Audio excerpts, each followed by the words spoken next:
All right, it is Monday. Texans back in the building. D'Amico Ryans a little bit grumpy today. I kind of enjoyed it though. I got to tell you, I enjoy a little grumpy D'Amico Ryans every once in a while. And it started right off the top, Cody. He felt like he was kind of Tired. It felt like he was kind of grumpy for a reason though. Like it felt like he'd maybe spent all weekend combing through Colts film, getting ready for them, or going over what wasn't working for his offense. Like he felt like he was grumpy for a reason, not just like, and I'm guilty of this probably more than anybody, just like grumpy for no reason. Like he felt like he's grumpy for a reason. Yeah, and I mean, the offense probably had something to do with it. The fact that, I mean, let's be honest, he had a little more free time yesterday, so maybe he was having to do a little bit more than he's accustomed to around the crib. Who knows? But I think he kind of found his groove. Seemed a little bit tired, but he was asked about CJ Stroud being in concussion protocol, are ready to go, and here's what old D'Amico had to say. D'Amico, will CJ start this week? Yeah, so for us right now, CJ and Jalen are still in the concussion protocol.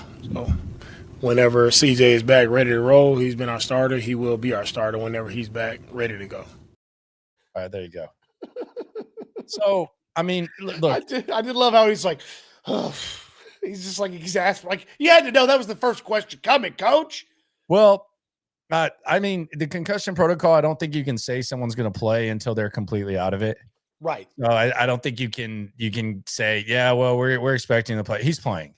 Like Right. that make no mistake. No, he's playing like 100%. He's playing. So there's no and ifs, buts about it. He'll clear the protocol Wednesday, and he will be good to go. But that's really something that he can't really control. So that's kind of where he went in that area. It's funny. Right. I think he said all he is allowed to say, by the way, the NFL lets you operate when guys are in concussion protocol. And as Landry said, there's no worry that these guys are still in concussion protocol. They haven't had the chance to clear it yet.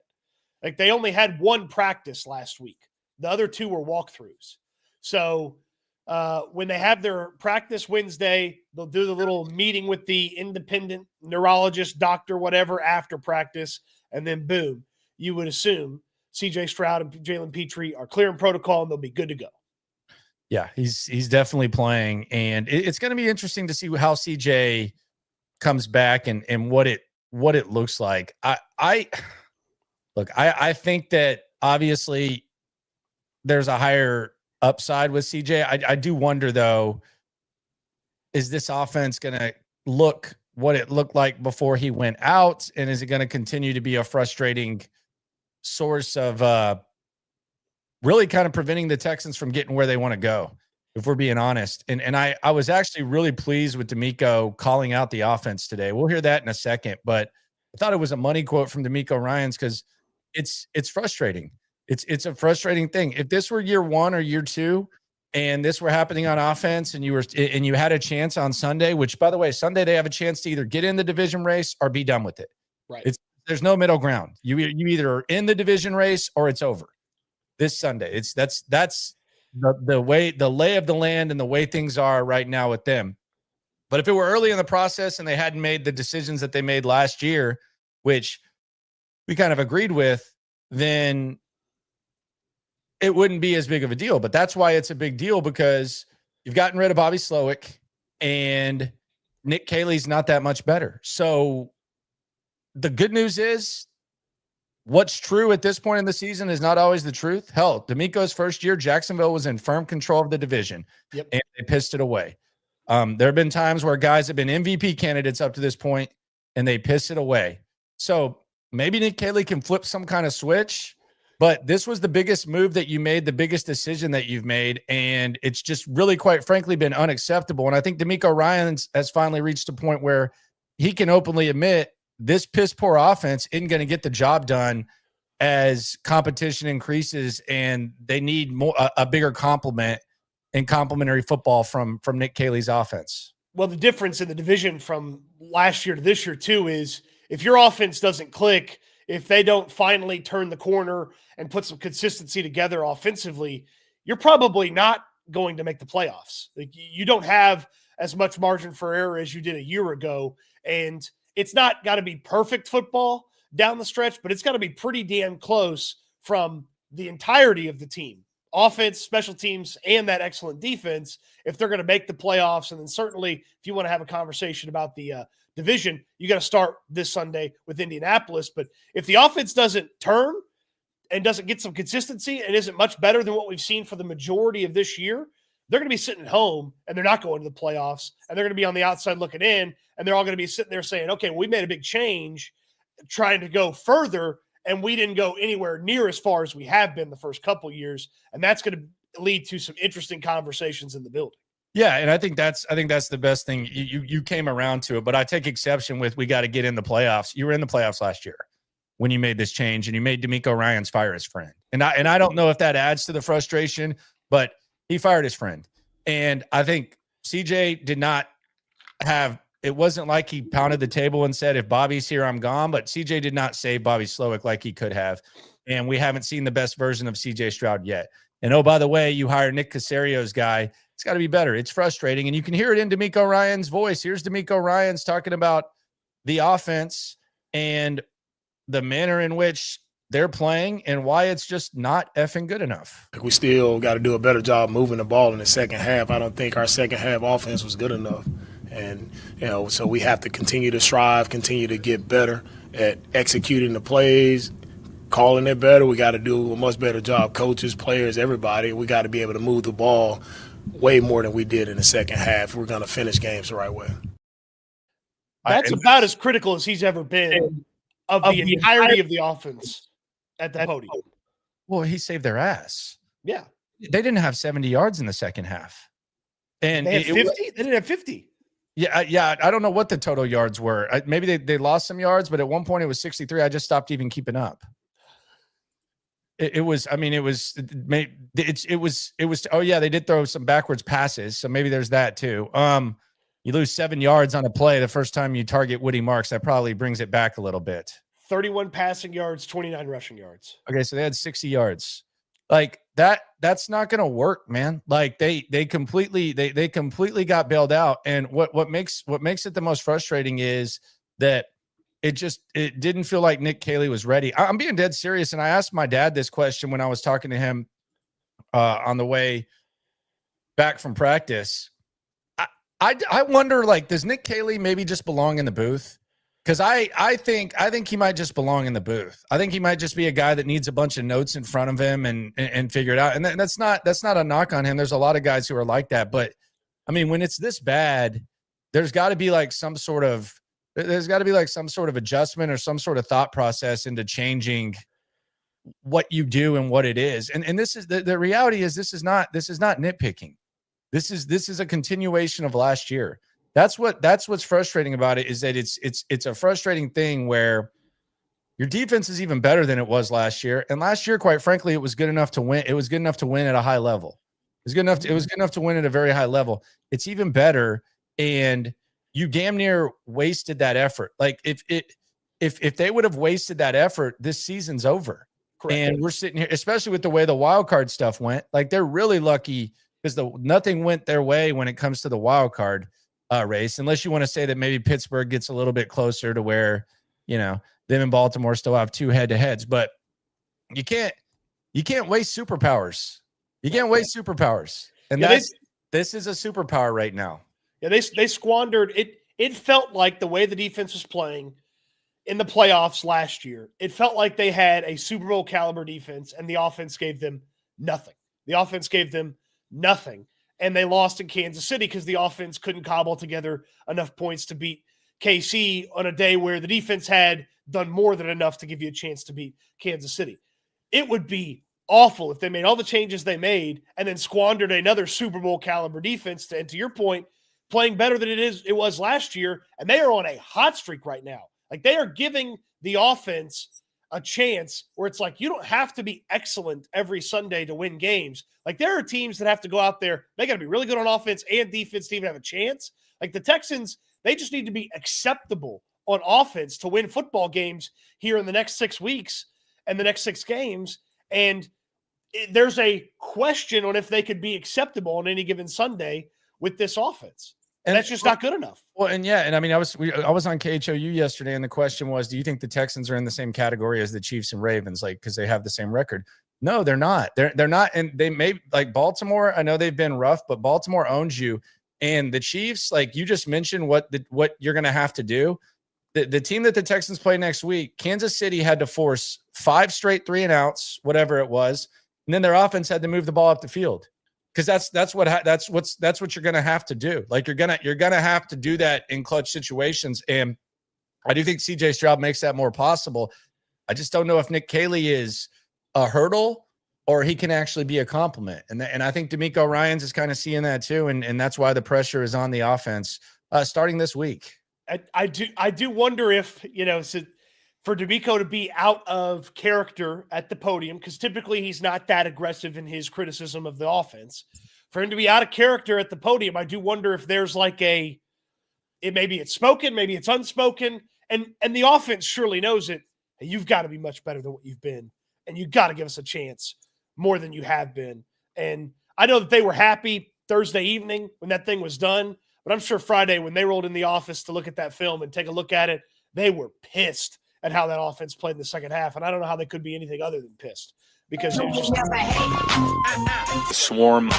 Unacceptable. Very unacceptable, beyond unacceptable. Logan Taylor, 6213, says if the defense plays like last week, Indy has no chance. We can contain Jonathan Taylor. I was pretty surprised at the success that the Chiefs had initially against Taylor, and then he kind of popped a couple of big runs in that game against Kansas City. So like I don't think you're keeping Jonathan Taylor from making an impact for the entirety of a game. He's going to get his eventually.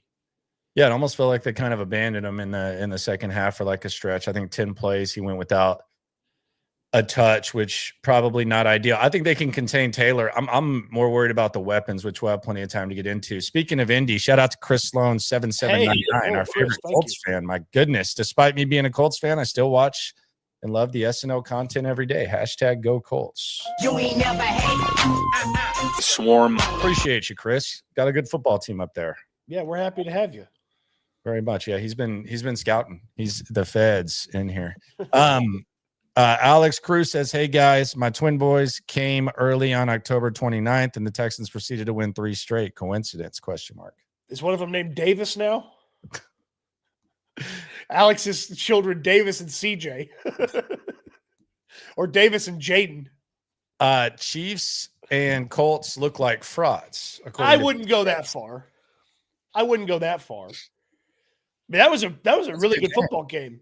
Yeah, the Romo bit, though, I can't take. I'm so tired of him. He sucks. Yeah, the Romo bit it's got to stop at some point. Like, it's just unacceptable. He's just ruining every game possible. There was one point where he's like, the Colts should go for it. Then he said, no, I wouldn't go for it. I tried to draw him off sides. No, I wouldn't go for it. And then the Chiefs were driving down. He's like, yeah, this is why we said they should go for it. And it was like, no, you didn't say that. It was like he's just covering like every angle and then saying that he said it. Hey, bro.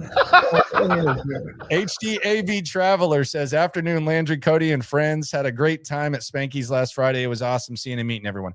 We'll be back at Spanky's next month, too. We got some other stuff in store as well. Cody doesn't like Spanky's. I love Spanky's, and everybody loves Spanky's. He's the only one that doesn't love it, but shout out to everyone else who enjoys the glory and the greatness that is Spanky's. Yeah, you're just lying through your teeth about me. I actually was talking to an old friend of mine today, and he goes, hey, man, did I see you're at Spanky's all the time? I'm like, yeah, we do the live shows there. You got to come out for one of them. He's like, man, me and my buddies have meetings there all the time. And he goes, we either get pizza or we get the cold beer. I was like, why don't you just get both? He's like, well, we get both, but sometimes we just drink. I was like, well, yeah. the beer's nice and cold. There you go. Shout out to Spanky's, Sharpstown. By the way, large pies today on sale. Get that one topping large pie out there at Spanky's. Pasta tomorrow. And then I think they got Thanksgiving. By the way, if you'd like to mix it up on Thanksgiving, you got to give them a 2-day notice. They'll make homemade lasagna for you. So you can get the lasagnas too. So Spanky's has got you covered. Shout out to Spanky's, my favorite place in town, regardless of what Cody says. Biased H-Town says, we've won every game JJ calls. Colts getting belt. Well, okay, it's something to monitor. I love keeping track of an obscure stat. Chris Sloan says, thoughts on Caleb Williams coming out of nowhere? Caleb Williams had some pretty successful games, and the Bears are doing pretty good up there in the NFC North. I don't know that anybody really believes they're for real, but I mean, we'll when see. you bring in an offensive guy who knows what he's doing, it helps. The Texans should try that. Yeah, I mean, Ben Johnson, he's doing his thing. Dan Campbell was always a big coach with good players and good assistants. Now he's just a big coach with good players. Dan took over offensive play calling, and they're putting some points on the board. Give me a break. Let's see. He figured out how to just get the ball to Jahmyr Gibbs. 320 says, I'm tired of the lies and Texans propagate. The Texans propagated before this season. They knew what they had, and the blame game is getting old. Time for accountability, and people need to go. Nick Squared needs to go. What did you? What, this is where we are on the Monday after that Thursday night game. Is we're firing people. Nick. Where's that? 320. Did you have a bad weekend? He never has a bad weekend. You might not remember it, but he never has a bad weekend. Did you make some of the same wagers I did this weekend? Ricardo says the defense is the reason you can beat anyone any Sunday, but our offense is the reason we can lose to anyone any Sunday. And great time at Spanky's. That's perfectly said right there. Yeah. I mean, this offense just – it creates such a low floor for their output and their performance overall as a team. And it could raise the ceiling, but far too often this season, it's failed to do that. So the defense has to take care of a lot. Thoughts on Chip Kelly? Also, who owns the tiebreaker between us and the Jags? Boy, paying Chip Kelly to go away when he was making $6 million a year after 11 games is crazy. That is crazy. Well, I mean, it's also Pete Carroll had to do something. Man, it's something rather Jurassic. Because I think that Pete Carroll and Aaron Glenn should be one and done. I think they should both be gone. But he's doing something dramatic, and Aaron Glenn, the front office did something dramatic for him and just completely went all in on the rebuild. So, yeah, I think Pete just had to do something.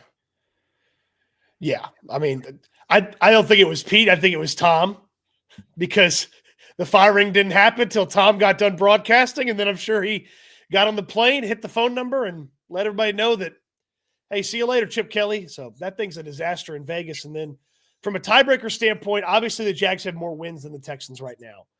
They're at 7-4. The Texans are 6-5. If they'd had the same record, like, I don't know if Arizona could have got their head out of their ass yesterday and helped the Texans out, the Texans would have been ahead of Jacksonville because they would have owned the tiebreaker better divisional record, because the Texans are 3-1. The Jags are just 1-1 in the division right now. Yeah, those are that was the shot. But as far as the Chip Kelly, I don't think it's a victory lap. I'm pretty sure that Nick Caley would be doing a pretty bad job with the Raiders with that offensive line. Geno Smith, no receivers. So I don't know if it's like some sort of like told you so with Chip Kelly and him coming here or not. It's just, I mean, they're a pathetic organization right now. It's gross. Wouldn't disagree with you. 320 again says our defense is 6-0, our offense is 0-5. Come on, Cody. That's not true. The offense had to go get them a win there in Tennessee. They went against the Jags. They had to come back. Yeah. Yeah, but it wasn't the defense's fault as much as it was like the special team's fault for the big lead. You asked about the run game. Run game is something that they always emphasize. Here was D'Amico talking about the Texans' run game with Woody and Chubb. What went well with the rushing attack early on in the game against Buffalo? What are some of those things that you could maybe carry into future games with that offensive line that you had out there? Yeah, for our offensive line, the rushing game, we have to just stay connected on our blocks. I think when we have double teams and we're coming off at the second level, if we stay connected and we finish our blocks with the right mindset, and we have good running lanes. I thought Woody ran the ball well, especially like on our fourth down play when he's one-on-one right in the hole with the defender, like for him to play behind his pads, really keep his feet moving. Like that's how you have to run the football. So we continue to block it well. We continue to make good decisions with our running backs, running the ball well, and we can run the ball effectively. That to me was another one of those, like, because I mean, I did think they ran the ball well in the first half, and they just nothing went right on offense in the second half. was like, hey, what worked in the first half? What can you carry? He's like, well, these guys didn't do this right and didn't do that right. And I was like, all right, cool. So we're criticizing the offense today, and I like it. I'm in. The one thing he mentioned, too, about Woody Marks, there were probably 3 rushes in that Bills game, and he's done it time and time again this season, where it looks like he's done. And then he just kind of keeps the legs churning and rips off some extra yards. And he did that to get a first down in the Buffalo game. I think that's the one D'Amico was talking about. There's just been some really impressive runs from Woody Marks, which kind of goes back to why did it take so long to kind of hand the thing to him. Yeah, he's had some MRs in more ways than one, mixing runs like last year where the offensive line didn't necessarily block well and he's still able to figure it out. And now, I guess you can still call them MRs, except it's Marks runs, but like it's a lot of this running is just it's just athlete being an athlete. And the offensive line, I think, has gotten better. I don't know if it's great. Here's D'Amico talking about Titus Howard and the offensive line and what he likes about this mix. And are they going to stick with this mix? We'll continue to roll with our offensive line. For me, it's always been about trying to get our best 5 guys out there. I think Titus has done a great job of just unselfishly moving, where he's played right tackle, right guard, left guard, whatever we've asked him. He's done it. It shows that he's a smart player to be able to handle as much as we put on his plate. So he's done that, and he's played good for us.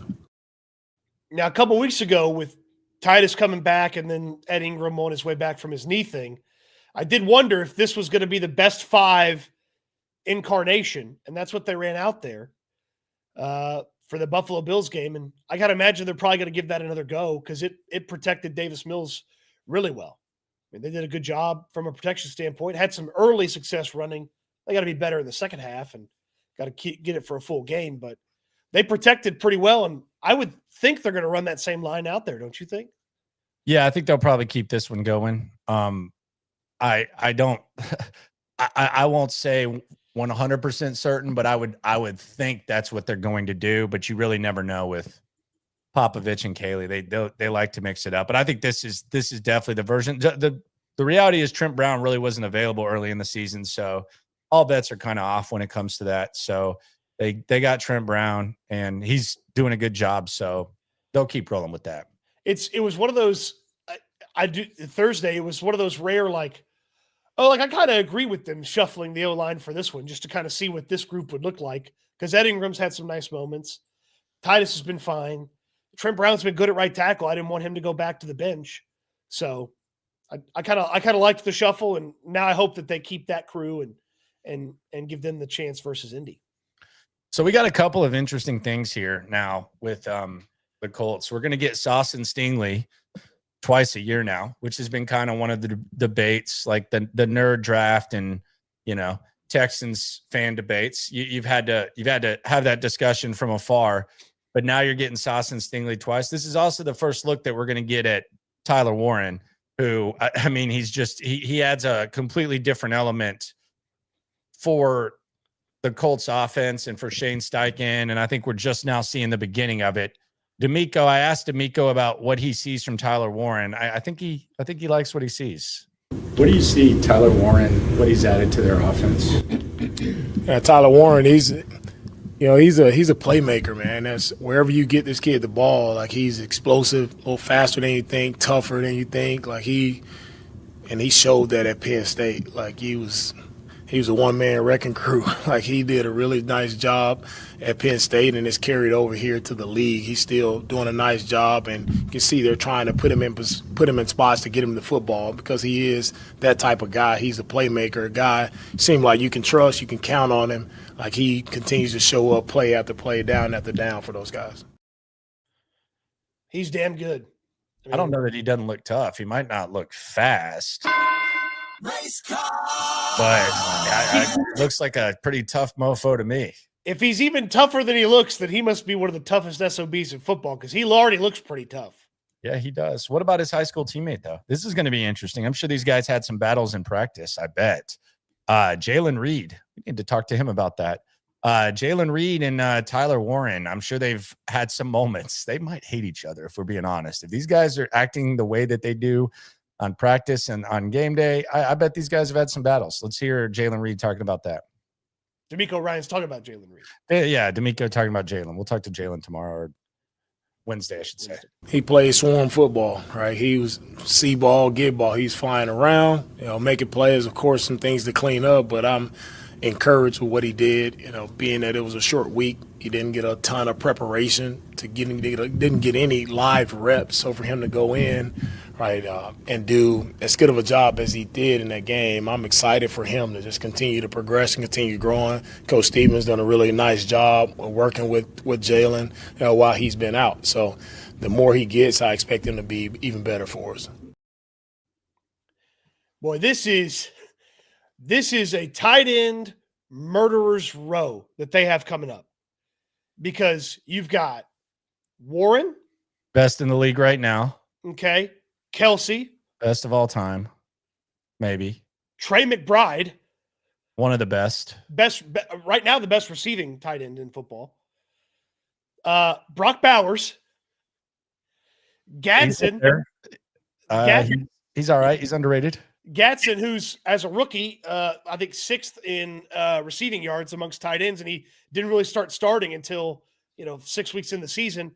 And then you got Warren again. So you play a murderer's row of tight ends to finish the year, and they obviously had a good amount of success against Travis Kelce. I think a lot of that had to do with the situation of San Francisco more so than them just being able to slow down Kelce.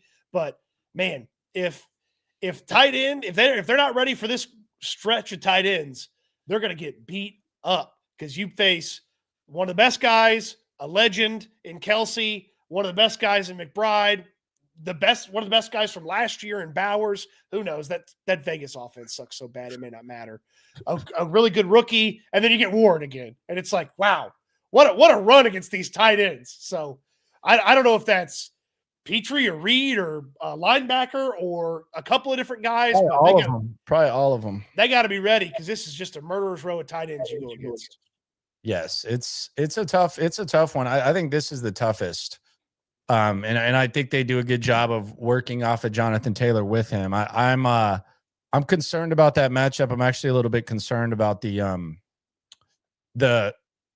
weapons that they have as a whole. I think it's an underrated group of receivers. The thing with it that's impresses me with Warren is it feels like there's never a negative play when he gets the football. It just feels like he's getting something out of it. Even when they throw it sideways to him, when they do throw it down the field to him, like he's getting something out of it every time. And then you're right. I mean, they've got a couple of different pitches they can throw at you with the wide receivers. You got the excellent route runner in Pittman. You got the deep threat in Pierce. You got the slot master in Downs. Like they got all the different kinds of pitches you would want out of this skill position group. Yep, it's gonna be tough. And D'Amico seems to respect their passing attack as well. And it's not just about Jonathan Taylor. For the Colts, you can see they've been a very explosive offense. Like what's powered them this year. I think Daniel Jones is playing the most productive that he's played in his career. So Shane has done a good job of putting him in positions, putting guys around him to really make the plays he needs to make. So you have explosive receivers on the outside.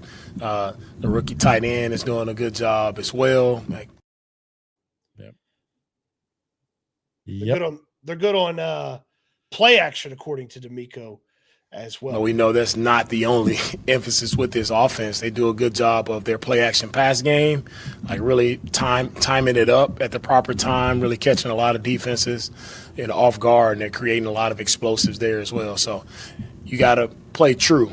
That's what I'm telling our defense. You have to play true. You have to play with elite eye discipline, elite awareness to what your job is and being on it. Because if not, Shane has always done a good job, offensively of creating, eye candy, as I call it, to mess with guys' eyes, to put their guys in position to make plays. I know they just lost to the Chiefs, but this is the best offense they play for the rest of the year. Like, this offense overall is better than the Chiefs' offense.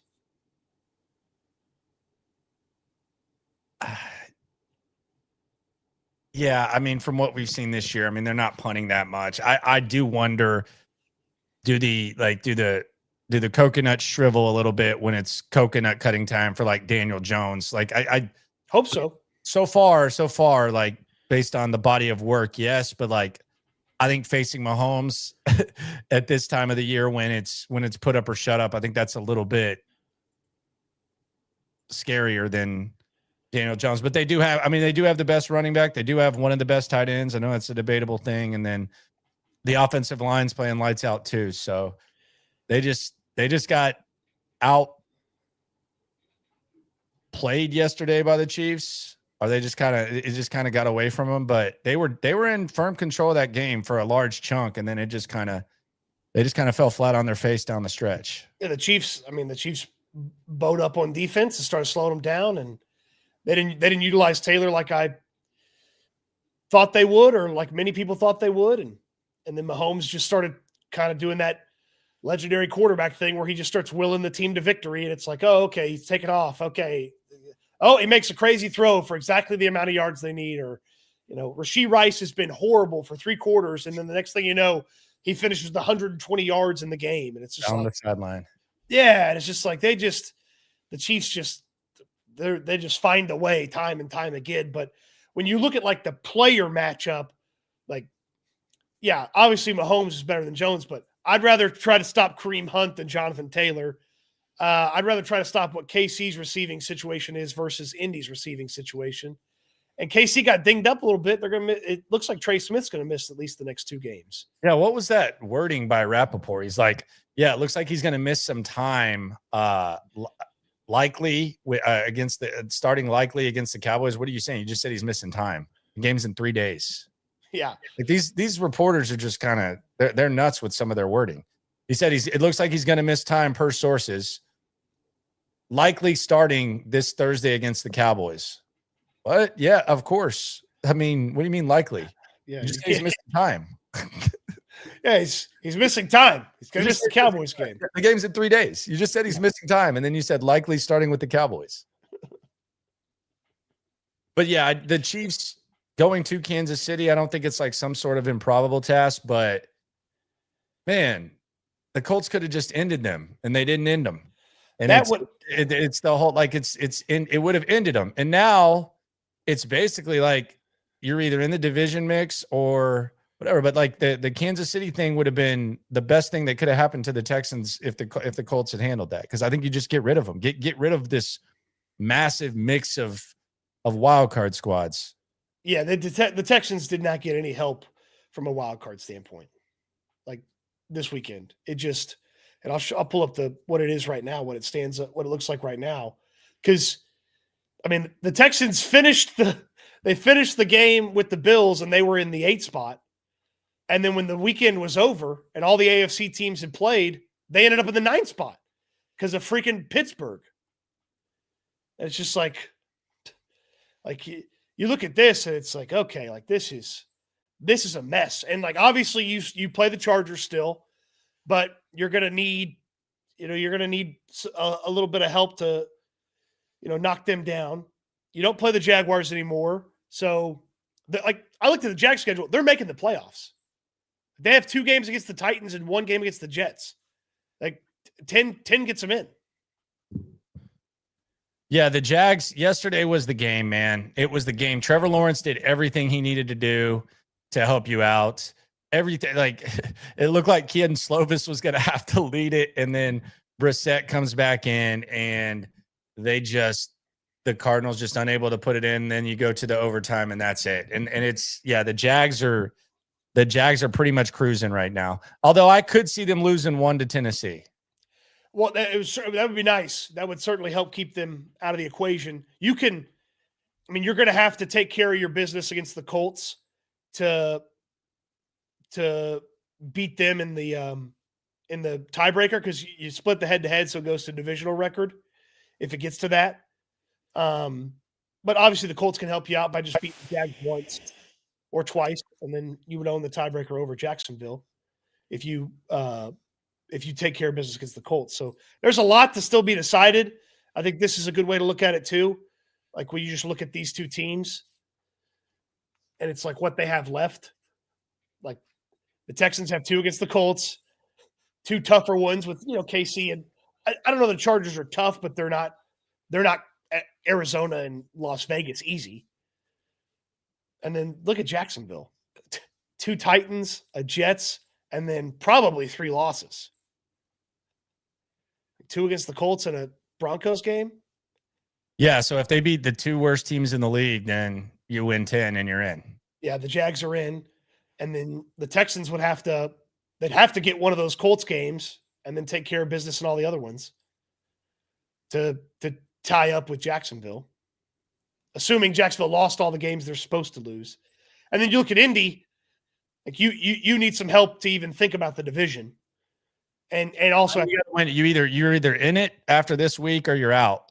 Correct. But then you're gonna have to look at Jacksonville and Indy and wonder about that. But this is the one. You mentioned the Indy game this weekend. You said, this is the best offense, and you could be right. You're probably right. I just have a little bit of fear that I do wonder what Daniel Jones is going to look like down the stretch. But as far as like the whole, I think this is also the best divisional opponent that D'Amico's faced in his entire time. Like normally I don't want to say it's been bunnies, but I mean, for the most part, if you look at all the teams from 2023, 2024, 2025, this is by far and away the best AFC South opponent that they've had. I don't even know if it's really close.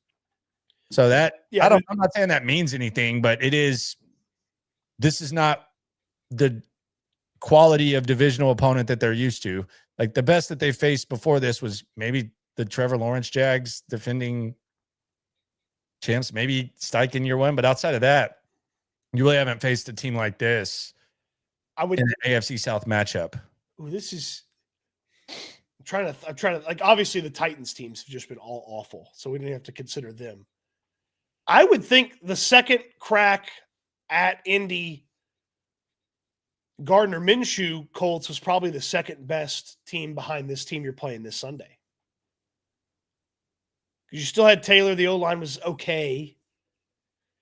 Got some good defenders. Yeah, I mean, it's definitely not a team from last year. No, anytime Anthony Richardson's involved, it's not. It wasn't the Jags last year. It wasn't the Anthony Titans. Tap out Richardson. And the line is up to 4.5. It opened at 3.5, and now the Titans are a 4.5 point favorite. So Colts. they're getting a little Colts. Excuse me. Titans aren't a 4.5 point favorite against U of H. Boy, Willie, don't play for the field goal, Willie. On the chat, Swarm baby, I love SNL. Hope y'all have an amazing Thanksgiving. What are y'all's thoughts on the Thanksgiving games? Is there any game in particular that y'all are looking forward to? Chiefs Cowboys. Man, this Chiefs Cowboys game after what Dallas did yesterday, It's gonna be big. I mean, Cowboys might be able to do you a favor. I think that one's only a 3-point line. It opens up at, so Cowboys might be able to do the Texans for the Texans what the Colts could not. But that's going to be. I mean, that's a team that was dead. I mean, it was 21-0. The Cowboy hot takes were all over the headlines, and then all of a sudden, boom, they end up winning, and there's like Thanksgiving vibes. So I'm looking forward to that. Lions Packers is a banger too, and then Joe Burrow's coming back. It's just cool. Like there's nothing really to show for it, but I guess he could. I guess do the Texans a favor. I just don't. I mean, it wouldn't be bad if Baltimore lost. You would probably prefer. I mean, I look, if Pittsburgh doesn't win the division, they probably have fallen out of playoff contention. But if you had to deal with a team sticking around the wild card conversation, you'd prefer it to be a team where you own the head-to-head tiebreaker. So you'd prefer Pittsburgh to win the division, and then you'd prefer Baltimore to be in the wild card hunt in case you finish up. Yeah, so go Burrow. Yeah, so go Burrow. But I just like watching them play. I just like watching them play offense too. Now, watching them play defense hurts my eyes, but I like watching them play offense. Chris Sloan says if Indy wins, they will let you win last game of the year because they won't play their starters. I think Indy a home game too. Yeah, but I really don't know if that path is really as well laid out at this point for the Texans.